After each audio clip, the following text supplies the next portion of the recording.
जय Hind and hello guys, स्वागत है आपका आपके अपने यूट्यूब चैनल ज्ञानदेव होस्ट में। और इस वीडियो में मैं आपको बताने वाला हूं यूपी पुलिस होमगार्ड भर्ती 2025 अप्लाई ऑनलाइन प्रोसेस के बारे में, जहां पर आपको लेटेस्ट अपडेट के साथ में सभी प्रॉब्लम के हल सहित पूरा प्रोसेस बताया जाएगा। गाइस, जैसे कि आप सब जानते हैं कि आपके यूपी होमगार्ड के फॉर्म 41,424 पोस्ट पर भरे जा रहे हैं। तो ऐसे में जब आप फॉर्म भर रहे हैं तो आपके सामने काफ़ी सारे इशूज आ रहे हैं, काफ़ी सारे आपके सवाल हैं। तो इस वीडियो के अंदर सभी चीज़ों को अच्छे से एड्रेस किया जाएगा ताकि आप ये फॉर्म बिना किसी मिस्टेक के भर पाए। सबसे पहला आंसर तो मैं आपको इसका ये दे दूं कि बहुत सारे कैंडिडेट ये पूछते कि क्या ऑल इंडिया से अप्लाई कर पाएंगे। तो गाइज, आपके पास उत्तर प्रदेश का निवास प्रमाण पत्र होना अनिवार्य है, आप तभी इसमें अप्लाई कर पाएंगे। जो कैंडिडेट यूपी के निवासी है वही कैंडिडेट इसमें अप्लाई कर सकते हैं। अगर आप किसी और स्टेट से पढ़े हो बट अगर आपका जो निवास प्रमाण पत्र है वो यूपी का है, आप यूपी में रह रहे हो काफ़ी टाइम से और आपका यूपी का निवास प्रमाण पत्र है या बन सकता है, तो आप इस फॉर्म को भर पाएंगे। अन्यथा आप इस फॉर्म को नहीं भर सकते किसी अन्य स्टेट से। एंड गाइज, अगर आपको ये नहीं पता कि इसकी एलिजिबिलिटी क्या है तो आपको बता दूं कि 10वीं पास कैंडिडेट अप्लाई कर सकते हैं। एज लिमिट आपकी 18 से 30 साल के बीच रखी गई है। सैलरी आपको 18,000 रुपये पर मंथ दी जाएगी। फीस जनरल ओबीसी डब्ल्यूएस के लिए 400, SC ST PWD के लिए 300 है। फॉर्म आप लोग 17 दिसंबर 2025 तक भर पाएंगे। फिर 10वीं पास इसमें सिंपल आपसे क्वालिफिकेशन मांगी है। एंड यहाँ पर जो आपका फिजिकल स्टैंडर्ड है वो भी आप देख लीजिए। इसमें यहाँ पर मेल कैंडिडेट के लिए जो ऊंचाई रखी है जनरल ओबीसी और SC के लिए वो कम से कम 168 सेंटीमीटर है और ST के लिए 160 सेंटीमीटर रहनी चाहिए। सीना बिना फुलाई जनरल ओबीसी SC के लिए 79 सेंटीमीटर और ST के लिए कम से कम 77 सेंटीमीटर होना चाहिए। सीना फुलाने पर इसमें जनरल ओबीसी SC के लिए 84 सेंटीमीटर हो जाना चाहिए फुलाने के बाद और ST के लिए 82 सेंटीमीटर। फीमेल कैंडिडेट की जो हाइट है वो जनरल ओबीसी SC की 152 सेंटीमीटर कम से कम और ST की 147 सेंटीमीटर। वजन यहाँ पर जनरल ओबीसी SC के लिए 40 किलोग्राम कम से कम और ST के लिए भी 40 किलोग्राम ही रखा है। फीमेल से चेस्ट का माप नहीं लिया जाएगा। तो ये सब इन्फॉर्मेशन आपने देख ली। अगर आप इसमें अप्लाई करने के लिए एलिजिबल और आपने अभी तक अप्लाई नहीं किया तो आप इंपॉर्टेंट लिंक के सेक्शन में आएंगे, apply online link through OTR, इसके ऊपर क्लिक करेंगे, आपके सामने ये वेबसाइट आ जाएगी। अब मैं आपको बता दूं कि अगर आपने यूपी पुलिस का फॉर्म भरा था या फिर जब यूपी होमगार्ड के नोटिस आया था जहां पर बोला था कि आप OTR कर लीजिए, तो अगर आपने उस वक्त OTR कर लिया था तो आपका अकाउंट बना हुआ है, आप दोबारा रजिस्टर नहीं होंगे। आप यहाँ पर लॉगिन विद अकाउंट इसके ऊपर क्लिक करेंगे, आपका जो रजिस्टर्ड नंबर है वो डालेंगे या ईमेल एड्रेस डालेंगे कोई एक चीज़, और जो पासवर्ड आपने बनाया था वो यहाँ पर डालेंगे और लॉगिन के ऊपर क्लिक करेंगे। पासवर्ड अगर भूल चुके हैं तो फॉरगॉट पासवर्ड पर क्लिक करना, आपका रजिस्टर्ड मोबाइल नंबर या ईमेल एड्रेस डालना, डेट ऑफ बर्थ सेलेक्ट कर लेना जो आपने फॉर्म के अंदर भरी थी और प्रोसीड के ऊपर क्लिक करना। देन आपको मैसेज के माध्यम से आपका पासवर्ड सेंड कर दिया जाएगा। और आपके पास यहाँ पर एक और मौका है इसमें लॉगिन होने का, वो है लॉगिन विद आधार ID। आप इसके ऊपर क्लिक करेंगे तो आपको आपका फ़ोन नंबर डालना है जो कि आधार के साथ में लिंक है। फिर जनरेट आधार OTP इसके ऊपर क्लिक करना है, आपके नंबर के ऊपर OTP जाएगा, वो OTP यहाँ पर डालना, यहाँ पर टिक करना और लॉगिन हो जाना। और तीसरा ऑप्शन है आपके पास लॉगिन होने का, यहाँ पर लॉगिन विद डिजिलॉकर, तो आप इसके ऊपर क्लिक करेंगे और आपको डिजिलॉकर की वेबसाइट के माध्यम से इसमें लॉगिन होना होगा। बट गाइज, अगर आप बिल्कुल फ्रेशर है, आपने इस वेबसाइट का इस्तेमाल करके कोई फॉर्म भरा ही नहीं, तो पहली बार आप यहाँ पर इसमें फॉर्म भरने वाले, तो पहले आपको रजिस्टर होना होगा। इसके लिए आप यहाँ पर create your one time registration यानी कि OTR अकाउंट रजिस्टर हियर, इसके ऊपर क्लिक करेंगे। देन आपके सामने कुछ ऐसा इंटरफेस आ जाएगा। अब आप यहाँ पर आपका ईमेल एड्रेस डालेंगे जो कि आप रजिस्टर करना चाहते हैं और फिर जनरेट ईमेल OTP के ऊपर क्लिक करेंगे। आपकी ईमेल के ऊपर एक OTP जाएगा जो कि आप यहाँ पर डालेंगे, फिर आपका नंबर डालेंगे जो आप रजिस्टर करना चाहते हैं और उसको यहाँ पर डाल करके जनरेट मोबाइल OTP पर क्लिक करेंगे। जैसे ही नंबर वाला भी OTP आ जाए तो दोनों OTP यहाँ पर डालने के बाद एक साथ में आप वेरीफाई एंड प्रोसीड इसके ऊपर क्लिक करेंगे। गाइज, जैसे ही आपका OTP वेरिफिकेशन सक्सेसफुल हो जाए तो आप यहाँ पर सत्यापन का पेज देखेंगे जहाँ पर आपको बोला है कि I confirm that I have completed 18 years of age, तो आप इसके ऊपर टिक कर देना। इसके ऊपर टिक करने के बाद आप नीचे की तरफ आएंगे और यहाँ पर आपके सामने दो ऑप्शन है, एक है वेरीफाई थ्रू आधार और दूसरा है वेरीफाई थ्रू डिजिलॉकर, या फिर तीसरा है I am not currently registered with Aadhaar और डिजिलॉकर। तो यहाँ पर तीसरा ऑप्शन तभी सेलेक्ट कीजिएगा तब आप रजिस्टर्ड ना हो। बट ये गाइज, आपको आधार के थ्रू वेरिफिकेशन करना या फिर डिजिलॉकर के माध्यम से वेरिफिकेशन करना काफ़ी ज़रूरी हो जाता है, क्योंकि आपकी इन्फॉर्मेशन डॉक्यूमेंट वेरिफिकेशन के टाइप यहीं से फैच की जाती है और यहीं से वेरीफाई की जाती है। इसलिए आप इनमें से कोई एक माध्यम का सिलेक्ट कीजिए। अगर आप मान लीजिए आधार का कर रहे हैं तो आपको वेरिफिकेशन थ्रू आधार इसके ऊपर टिक करना है। एंड देन यहाँ पर आप आपका जो आधार नंबर है वो डालेंगे या फिर आपकी जो वर्चुअल आईडी है वो डालेंगे, कोई एक चीज़ आपको यहाँ पर डालनी है और जनरेट आधार ओटीपी इसके ऊपर क्लिक करना है। देन गाइज जो नंबर आपका आधार कार्ड के साथ में लिंक है उसके ऊपर एक ओटीपी जाएगा जो कि आप यहाँ पर डालेंगे और वेरीफाई एंड प्रोसीड इसके ऊपर क्लिक करेंगे। अब आप यहाँ पर देखेंगे आधार सत्यापन हो चुका है। तो आपने यहाँ पर आधार सत्यापन अगर किया है आधार के माध्यम से तो आपकी इन्फॉर्मेशन इस तरह से आ जाएगी, जिसमें कि आपका जो आधार कार्ड के अकॉर्डिंग नाम है वो देखने को मिलेगा, आपकी डेट ऑफ बर्थ और आपका जेंडर। इसके अलावा आप यहाँ पर कुछ अन्य जानकारी भरेंगे। अब मैं यहाँ पर थोड़ी सी बात उन कैंडिडेट के लिए भी कर लेता हूँ जो कि आधार के साथ में सत्यापन न करके डिजिलॉकर के माध्यम से सत्यापन कर रहे हैं, तो उनके सामने किस तरह का इंटरफेस आएगा। इसके लिए गाइज मैं यहाँ पर जो यूपी पुलिस ने डेमो वीडियो डाली है आपके OTR रजिस्ट्रेशन की, उसका इस्तेमाल कर रहा हूँ। और वो इसलिए क्योंकि मैं बार बार सेम इन्फॉर्मेशन का इस्तेमाल करके जो रजिस्ट्रेशन है OTR है वो नहीं कर सकता, इसलिए मैं इस वीडियो से आपको एक्सप्लेन कर रहा हूँ। तो जैसे ही आपका OTP वेरिफिकेशन होता है उसके बाद आपके सामने 3 विकल्प आते हैं, जिसमें से अभी मैंने आपको अगर आप आधार के माध्यम से वेरिफिकेशन कर रहे हैं उसका इस्तेमाल करके दिखाया कि कैसे आपको करना है। बट गाइज अगर आप इन दोनों में से आधार में से डिजिलॉकर में से किसी का भी इस्तेमाल नहीं करते तो आप तीसरे जो लाइन है ब्लू वाली इसके ऊपर क्लिक करते हैं और इसके ऊपर क्लिक करने के बाद आपको यहाँ पर इस तरह का इंटरफेस देखने को मिलता है, जहाँ पर आपको वेरिफिकेशन करना होता है या तो पैन के माध्यम से या फिर ड्राइविंग लाइसेंस के माध्यम से या फिर पासपोर्ट के माध्यम से। तो कोई एक आईडी इनमें से आपके पास होनी ही चाहिए, अगर आप ना तो डिजिलॉकर के माध्यम से सत्यापन कर रहे हैं और ना ही आधार के माध्यम से। तो जो भी आप यहाँ पर आईडी सेलेक्ट कर रहे हैं उसके बाद में आप उस डिटेल्स को भरेंगे, यानी कि उसका नंबर डालेंगे और अपना सत्यापन कर देंगे। और गाइज अगर आप यहाँ पर डिजिलॉकर के माध्यम से सत्यापन कर रहे हैं तो आपको ये जो ग्रीन लाइन है इसके ऊपर क्लिक करना होगा। इसके ऊपर क्लिक करने के बाद आपको यहाँ पर आपका आधार नंबर डालना है और आधार नंबर डालने के बाद आप ये कैप्चा कोड फिल करेंगे। कैप्चा कोड फिल करने के बाद आप नेक्स्ट के ऊपर क्लिक करेंगे। नेक्स्ट के ऊपर क्लिक करने के बाद में आप यहाँ पर देखेंगे आपको बोला है कि एक OTP, तो बेसिकली आपको यहाँ पर OTP सेंड किया गया है। तो आप यहाँ पर आपका वो जो OTP मिला है आपके नंबर के ऊपर वो OTP डालिएगा जो कि आपका आधार कार्ड के साथ में लिंक है और फिर कंटिन्यू कर दीजिएगा।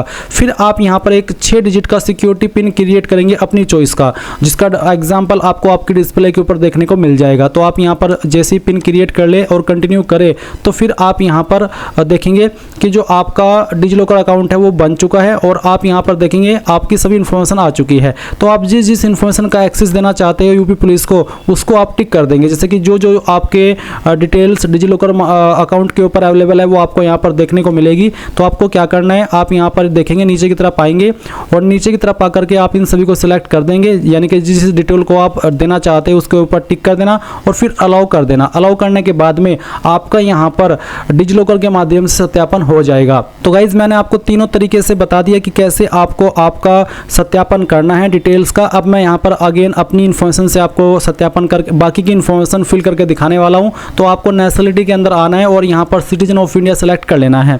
इसके बाद में आप यहाँ पर देखेंगे मैट्रिकुलेशन हाई स्कूल प्रमाण पत्र में पूरा नाम, आपका जो 10th का सर्टिफिकेट है उसके अंदर पूरा नाम क्या है वो पूरा नाम आपको यहाँ पर एंटर करना है। वही नाम डालिएगा जो आपका 10th के सर्टिफिकेट के अंदर हो। अगर 10th के सर्टिफिकेट के अंदर अलग नाम है तो आप अलग नाम यहाँ पर भरिएगा।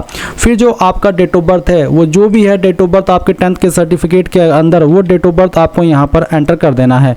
तो इस तरह से आपको यहाँ पर एंटर करना होगा। एंड देन आप यहाँ पर देखेंगे जेंडर, तो आपको आपका जेंडर सेलेक्ट कर लेना है। फिर यहाँ पर जो भी आपका फादर नेम है वो आप एंटर करेंगे। फादर नेम को दोबारा डाल करके वेरीफाई कर देंगे। फिर आपको प्रोसीड के ऊपर क्लिक करना है। इसके बाद आपके सामने यहाँ पर कुछ ऐसा इंटरफेस आएगा जहाँ पर आपको पासवर्ड क्रिएट करने को बोला है। और गाइज मैं आपको बता दूँ, अगर आपकी डिटेल्स आधार के साथ में मैच नहीं हो रही है और आपको उसको मैच करानी है तो अभी के लिए आप यहाँ पर आई एग्री कर दीजिए कि मुझे पता है कि मेरी डिटेल आधार के साथ में मैच नहीं हो रही है, क्योंकि मेरी आधार कार्ड के साथ में नाम DOB अलग है और मेरे 10th के सर्टिफिकेट में डिटेल्स अलग है। तो आप आगे उसके बावजूद भी बढ़ सकते हैं। बाद में चाहे तो आप आपकी डिटेल्स 10th के सर्टिफिकेट के अकॉर्डिंग करा लीजिएगा। तो आप यहाँ पर आपका पासवर्ड क्रिएट करेंगे। पासवर्ड आपका कैसा है उसका एक डेमो आप यहाँ पर देख लीजिए। पासवर्ड के अंदर इंग्लिश का कैपिटल लेटर, स्मॉल लेटर, कोई एक स्पेशल कैरेक्टर और साथ ही डिजिट, कुछ कुछ इस तरह का पासवर्ड आपको बनाना है, जिसमें कि जैसे कि मैंने बताया कि छोटा अक्षर भी होना चाहिए, बड़ा अक्षर भी होना चाहिए, डिजिट भी होना चाहिए और कोई स्पेशल कैरेक्टर भी होना चाहिए।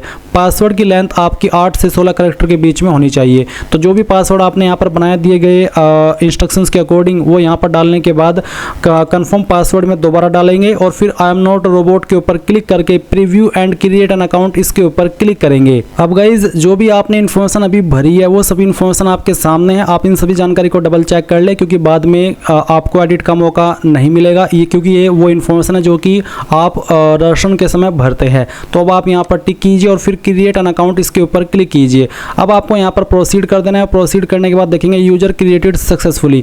अब आप यहाँ से ओके करेंगे और ओके करने के बाद में आपको यहाँ पर लॉगिन होना है। लॉगिन आप 3 तरीके से हो सकते हैं, एक है लॉगिन विद अकाउंट, दूसरा है लॉगिन विद आधार आईडी और तीसरा है लॉगिन विद डिजी लॉकर। तो जिस भी माध्यम से आपको लॉगिन होना है वही आप सिलेक्ट कर लीजिए। मैंने यहाँ पर लॉगिन विद अकाउंट का ऑप्शन सिलेक्ट किया है, तो मेरे सामने वाला इंटरफेस आया है। आप भी आपकी चॉइस के अकॉर्डिंग जो माध्यम चाहिए वो सिलेक्ट कर सकते हैं लॉगिन होने के लिए। तो अगर आप यही वाला माध्यम सिलेक्ट कर रहे हैं तो आपको आपका रजिस्टर्ड नंबर या ईमेल एड्रेस डालना है और फिर जो पासवर्ड आपने अपनी मर्जी से भी बनाया क्रिएट अकाउंट करते समय वो पासवर्ड आप डालेंगे। फिर आप आई एम नॉट रोबोट के ऊपर क्लिक करेंगे और लॉगिन के ऊपर क्लिक करेंगे। इसके बाद गाइज आप सिलेक्ट करेंगे कि आप किसके ऊपर ओटीपी चाहते हैं लॉगिन होने के लिए, ईमेल या फिर नंबर। तो मैंने यहाँ पर नंबर सेलेक्ट किया, उसके बाद में उसी के ऊपर आपको ओटीपी सेंड किया जाएगा। वो ओटीपी आप यहाँ पर डालिए और लॉगिन के ऊपर क्लिक कीजिए। अब गाइज आपके सामने कुछ ऐसा इंटरफेस आएगा, तो यहाँ पर आपको ऑनलाइन एप्लीकेशन के सेक्शन पर क्लिक करना है और आपको आपकी होमगार्ड की वैकेंसी यहाँ पर देखने को मिल जाएगी। तो आप इसके नीचे टिक करना और अप्लाई के ऊपर क्लिक कर देना। अप्लाई के ऊपर क्लिक करने के बाद यहाँ पर आपके सामने वो सब इन्फॉर्मेशन आएगी जो कि आपने ओटीआर करते समय भरी थी और इसमें आपको मदर्स नेम ऐड करना है। तो जो भी आपकी माताजी का नाम है वो आप 10th के सर्टिफिकेट के अकॉर्डिंग यहाँ पर फिल कर देना और फिर आपको मेंटल स्टेटस बताना है, मैरिड हो, अनमैरिड हो, डाइवोर्स्ड हो, विडो विडोवर हो, जो भी है आपका स्टेटस वो आप सिलेक्ट कर लीजिए। इसके बाद में सवाल पूछा कि क्या आप उत्तर प्रदेश के मूल निवासी है, are you domicile of UP. अगर आप निवासी है तो यस करना, अगर आप यस करेंगे तो फिर आप रिजर्वेशन का फायदा ले पाएंगे। अगर आप इसमें नो करेंगे तो बोला है कि चूंकि आप उत्तर प्रदेश के मूल निवासी नहीं है इसलिए आप इस पद के लिए आवेदन करने के पात्र नहीं है, जिसका मतलब ये हो जाता है कि आप उत्तर प्रदेश के निवासी होना अनिवार्य है यूपी होमगार्ड की वैकेंसी पर अप्लाई करने के लिए। तो यहाँ पर यस करेंगे। यस करने के बाद में पूछा है मूल निवास डोमिसाइल प्रमाण पत्र जारी करने वाले जिला, यानी कि कौन से जिले से आपने आपका निवास प्रमाण पत्र जारी किया है, कौन से जिले के आप निवासी है वो जिला आपको यहाँ पर सेलेक्ट कर लेना है। फिर पूछा है डोमिसाइल प्रमाण पत्र जारी करने वाला उत्तर प्रदेश राज्य का प्राधिकारी, किस पोस्ट के अधिकारी ने उसको जारी किया है। ये certificate generally ADM, city magistrate, DM, SDM, tehsildar इन पोस्ट के अधिकारी द्वारा जारी होता है। तो जो आपका निवास प्रमाण पत्र है उसमें आपको जहां पर मोहर लगी हुई होती है वहीं पर सक्षम अधिकारी के बाद में लिखा होता है उस पोस्ट का नाम जिसने उसको जारी किया है। तो वहां पर वो चेक करना है और उसी पोस्ट को सिलेक्ट कर लेना है। उसके बाद में किस डेट में आपने इसको जारी कराया है वो डेट आप यहाँ पर सिलेक्ट कर लेंगे और फिर आपको यहाँ पर बताना है डोमिसाइल सर्टिफिकेट एप्लीकेशन नंबर।